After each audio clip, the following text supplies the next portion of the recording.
Hello and welcome. Well, I thought we could go through every page of the first issue of Nintendo Power, which was a long time ago.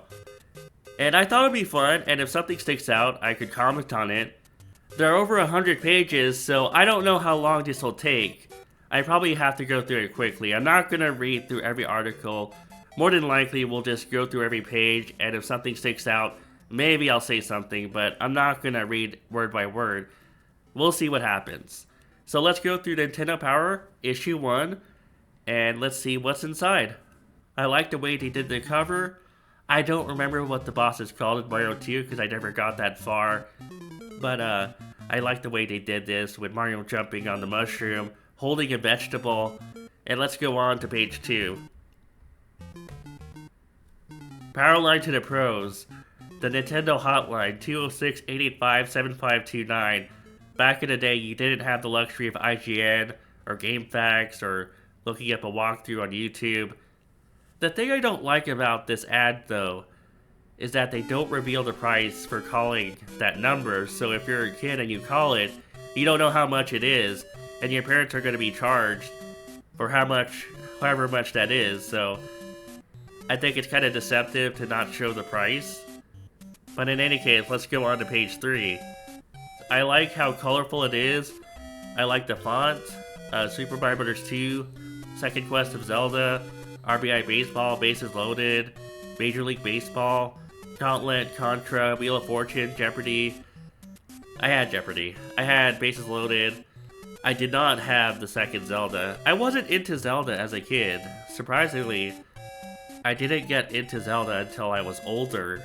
It's because I had a crush on a girl in grad school. Well, I was in grad school, but she was an undergraduate, but I had a crush on her, and I wanted to impress her by playing Ocarina of Time. And I don't know if I did. I had Super Mario Bros. 2, though. Page 6. I was talking about how you either needed to call the Nintendo hotline or you needed to read the magazine for tips. And this issue has a big guide on Mario Bros. 2. And it's really helpful. We're going to go through the pages quickly, but I just want to show how helpful it is. Here they're teaching you the basics, how to jump, run and jump, pick up items and throw items. It's almost like an instruction manual at the beginning. They even have explanations for all the different items, and they show all the different enemies on the right. I think this is just a fan drawing of a Super Mario Bros. 2 sports festival. And page 14, you have a complete guide of 1-1. And usually that's about as far as I get in this game. If I play this game just for fun, usually I don't get very far. 1-2, yeah, this is all very helpful. You have to face Birdo a couple of times in this game. 1-3, it starts to get hard in 1-3. Then 1-2-1. I never liked that mask that follows you around in Mario 2. What is it called? A Phantom? That mask right there, with Mario holding the key. I don't like that mask. It's very scary to me. As a kid, it was really scary, and even now, I'm still scared of it. Maybe that's one of the reasons why I don't want to go through the game, because I don't want to have to face that mask. Again, I was not into Zelda back then, and I probably would have found the game too hard if I tried to play it.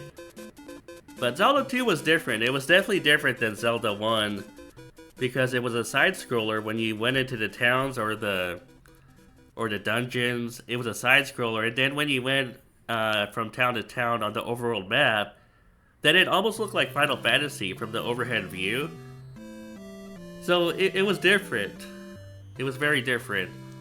And I like the fact that they tried something different. I don't want every Zelda to be the same, and as time shows, every Zelda was not the same. I mean, you have something like Zelda 1 and Zelda 2, and Ocarina of Time and Majora's Mask, even though they had the same art style, it was very different in terms of gameplay because of the 3D system in Majora's Mask.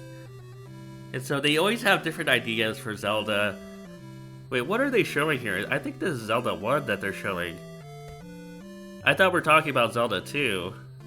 Because it said second quest. Wait, let me go back. Because it said Zelda the second quest begins. So I thought we were going to talk about Zelda 2. The structure of the second quest is almost the same as the first quest, except for 3 geographical features, but you still have to think over your strategy. I don't know. I guess this is Zelda 1 that we're talking about. But anyways, this is all very helpful. Again, all these guides, tips, and tricks. Because back in the day, Nintendo didn't give a lot of hints for their games, whether it was Zelda or Metroid, or I don't know what else. But there weren't a lot of hints, helpful hints in Nintendo games. And especially in a game like Zelda 1, it really didn't tell you where to go, so you just had to guess if you didn't have this guide, or again, call the Nintendo hotline. Oh, that's very helpful. The complete strategy map for the second quest. Was there a second quest once you beat the game the first time? I don't know. I don't know what this is talking about, to be honest. Because I've never beaten Zelda 1. Again, because it doesn't tell you where to go, so it's easy to get lost in the game. Let's talk about Bases Loaded. Now, Bases Loaded was a step forward in terms of baseball on NES. I don't know if people remember what the original baseball looked like, the game that was called just Baseball on NES. But in terms of graphics, Bases Loaded was way better than just Baseball on NES. And you can see here, I know it doesn't look impressive today, but back in the day, these were cutting-edge graphics for a baseball game. And even RBI Baseball was a step forward off of regular baseball. So, I mean, it's all baseball. I mean, how many ways can you make baseball? But back in the day, this was cutting edge for the time. Alright, that's baseball. Bases loaded. Counselor's Corner. I don't know what that is. Welcome to Counselor's Corner. This is where we answer letters from players who have found themselves stuck again and again in the same spot, or lost in a maze, or unable to beat an opponent, or in a number of other fixes. Okay, let me read the first one. In Ghosts and Goblins, is there a stage select? Also, how do I beat the Red Devil? Okay, so I think this is pretty helpful too. This is a chance for readers to ask specific questions, and they'll answer it in the magazine. Metroid. In Metroid, I have a hard time finding the power-up items. I usually get wiped out before I find them. Can you help? Oh, that's pretty interesting. All this stuff down here. Super Mario Brothers. Are there really unlimited 1-ups? Plus, can you tell me how to get the fireworks and what they mean? How to get the fireworks and what they mean? The secret to getting the fireworks is in the last digit of the timer. If you hit the pole when the number ends in 1, 3, or 6, the fireworks will go off 1, 3, or 6 times. I did not know that. Since each explosion of the fireworks is worth 500 points, time your jump accordingly. Okay, remember that. Castlevania, Ikari Warriors, Mike Tyson's Punch-Out. I've had several bouts with Tyson, however, I have never beaten him. Please help, I want to win the dream bout. Page 60, or page 58. Howard and Nestor. I don't know, should I read this? Hello, I'm Howard Phillips, president of the Nintendo Fun Club. And this is my good friend Nestor. I should be president. Playing Zelda today, I see. You should have found levels 8 and 9 by now. I can't find them. I bet you forgot where they are. You think you're so smart. Are you kidding? Level 8 is hidden in the second screen. Third up from the right, under the tree in the path. Ah, I didn't check that tree. Level 9 is under a rock in the 6th screen from the left. On the top, use a map on page 35-6 of this magazine. I should have looked there. Anything else? Thanks for stopping by. See you next issue. He's not so smart. Okay, let's move on. Classified information. I think these are more tricks, hints and tricks.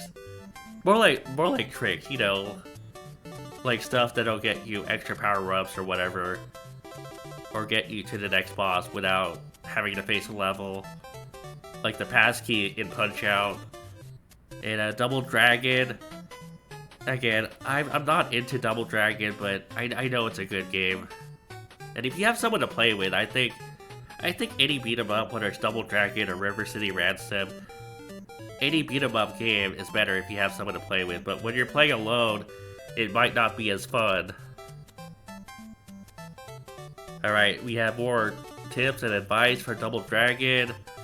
Again, the guides are so detailed. Wow. All of this is really helpful. I like what they do here. Gauntlet. I was never into Gauntlet, like I said. I know it's a popular series. I don't know why I never got into it, but I never even think about it, to be honest. Alright, Contra. I know Contra is hard. I've seen many people play Contra, whether on YouTube or on Twitch. And I always remark how hard it looks. But I've never really gotten into it. Wheel of Fortune. I don't remember if I had Wheel of Fortune. I had some version of Wheel of Fortune at some point. I don't know if it was the NES version. But Wheel of Fortune is fun. I like it. Any version of Wheel of Fortune would probably be a fun time. And video shorts. The Now Playing section of Nintendo Power features every single new video game. You've been reading our in-depth reviews of Double Dragon, Contra, Gauntlet, Wheel of Fortune, and Jeopardy. Now you can look forward to more great games in the video shorts section. Here you can take a peek at a long list of titles. But in any case, that's all interesting. Pack Watch. I don't know what Pack Watch is. Keep your eye on Pack Watch. We'll give you a glimpse into the future. I need to stop reading this too fast. With all the hottest news about what's coming next for the NES. Okay, so it's sneak previews, basically. Zelda 2, Adventure of Link. Down there, on the right. Players poll. That's interesting. Gotta get them into the habit of taking surveys. NES Journal. Let's see. Mailbox. Let's read the first one. I've read that Howard Phillips has close to 300 games for the NES. I would like to know if it is possible for you to send me some of the games that he has. I almost forgot. Could you tell me the exact name of the theme song of Spy Hunter? He has a lot of questions there. Be patient, there are already over 100 games available for the NES.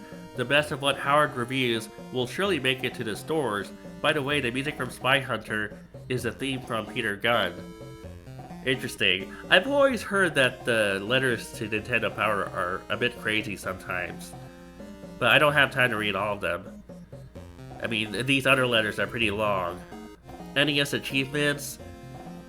Back in the day, you had to take a picture of your TV to show that you got the record. And I would imagine it's not easy back in the day to just take a picture on your TV and get it developed. Back in the day when you got pictures developed, they didn't always come out properly, so you had to take this advice here. For best results, use a 35mm camera, turn off all the lights in the room, and don't use a flash. Take a couple of shots and send us the best one. Alright. Here we go, the top 30. I always thought this was one of my favorite parts of the magazine. Reading the top 30. Where does your favorite game rank? Here's a combined version of the Players Poll Top 30. And you know, The Legend of Zelda would always be up there. Mike Tyson's Punch-Out!, Metroid. When Super Mario Bros. 3 came out, it felt like that game was in the top 30 every single month. Here we have like Kid Icarus, RC Pro-Am, Rad Racer. I've always heard good things about Rad Racer. I've never tried it, but I've always heard good things about it. Top Gun, Double Dribble. What else is in the top 30? Kung Fu, Wizards and Warriors, Russian Attack. Mega Man is number 17. What?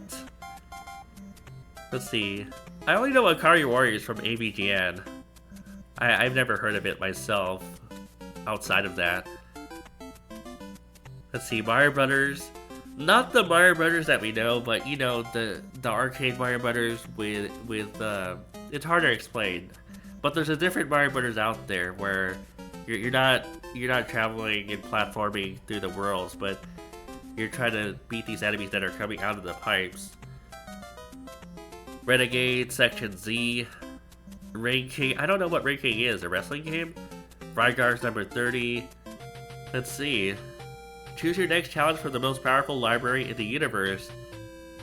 I would assume if you're reading this magazine, you probably have a Nintendo if you're reading this magazine. Otherwise, would you be reading this? I don't know. I read about the Switch too, and I don't have it, so maybe I just contradicted myself. Alright, so something called Retromags archived this magazine, I guess. Interesting. Interesting first issue of Nintendo Power. And I wish I was writing for them. I don't know, I was a kid. I wish I was writing for them though. Anyways, tell me what you think. Should I read more magazines and post them on YouTube, or is this a bad idea? Let me know, and I'll try to see you guys soon. Maybe with a stream on Twitch, or maybe with another video. I'll be back soon.